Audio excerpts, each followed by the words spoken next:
We just debuted a new passenger car on board our train in November of last year. It was built in 1914 by Pullman as a smoking lounge car, and we call it the lounge car. We also call it the Maine Central car because it was built for and operated by the Maine Central Railroad. It came to us in a really deplorable state. I would say most other railroads probably would have scrapped it. It was really nothing left of the original fabric of the car. Really rusty, had water damage in it. It was really bad and really far gone. The car came to us fairly early on in the life of the Colebrookdale Railroad, but it didn't have any wheels. And so it took us a number of years to find the right trucks and wheels to put underneath it. We reassembled and completely rebuilt the car, and it is for many people the most beautiful car on our train so far. When we get a car here that is in good enough shape that we can restore it to its original, we like to do that. But a car like the Maine Central that was really so far gone, it kind of gave us the opportunity really to build something that you can't see anywhere else, to build and recreate something that's been lost to the public. The palace car eras, they were called palace cars because they were all over the top. So what we create might be over the top to a lot of people, but to recreate a palace car, there's no other way to do it than to be over the top. So it just fits. We actually found an antique mirror, and something about it just spoke to us, and we thought, hey, we think this could go in the Maine Central car. And it actually happened when we were looking through some of our books that we have showing old original train cars. There was a train car that was built for the Chicago exhibition. It was a dining car, and it actually had a similar layout to what we were thinking of creating.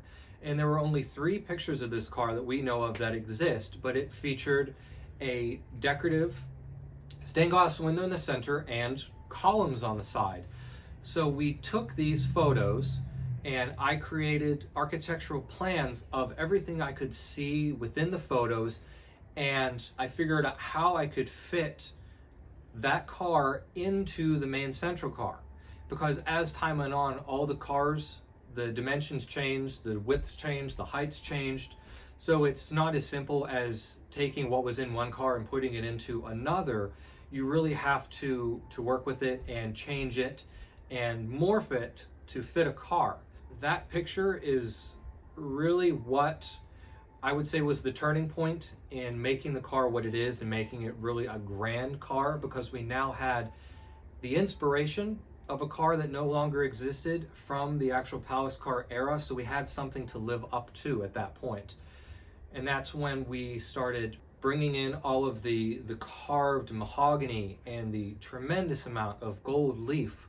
And all the gold leaf we actually do in-house here. It's all 3 layers of gold leaf on all of those pieces. So hundreds of hours put into gold leafing the car. The floor features a custom made and custom designed concrete floor. So thousands and thousands of pounds in concrete tile within that car, all custom designed, and new stained glass that was all designed to harken back to that antique stained glass window that we found. So there's really nothing that's in the car that's original. Everything are things that we have designed and created in-house. For instance, all the light fixtures within the car, aside from a few, are all new pieces that we have built in-house to give the illusion of an original palace car and what you may have seen around 1890 or 1900.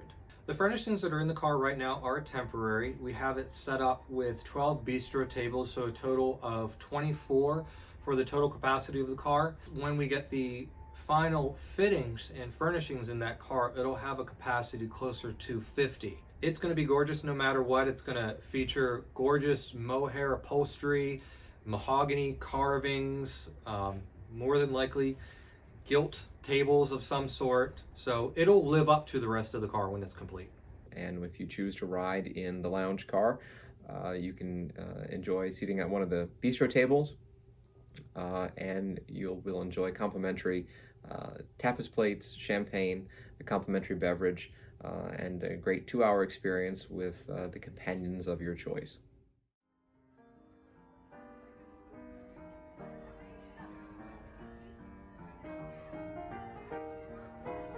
upcoming excursions here at the Colebrookdale Railroad for Father's Day weekend, we'll be offering our beef and beer. On Saturday for Father's Day weekend, we will have 2 departures, and on Sunday, 1 departure. For the meal, our fathers will have the opportunity to select 1 beer of their choice upon boarding the train. And then for lunch or dinner, we'll be serving a roast beef sandwich with horseradish, along with a side of creamy coleslaw and potato wedges. In addition to that, on 4th of July weekend, we'll be partnering with Pottstown GoFourth Festival and offering our 4th of July fireworks excursion that takes you to Pottstown, where you guys get off the train to see the fireworks. Get back on the train, we'll take you back to Boyertown. All of our excursions and tickets are available online, www.colebrookdalerailroad.com.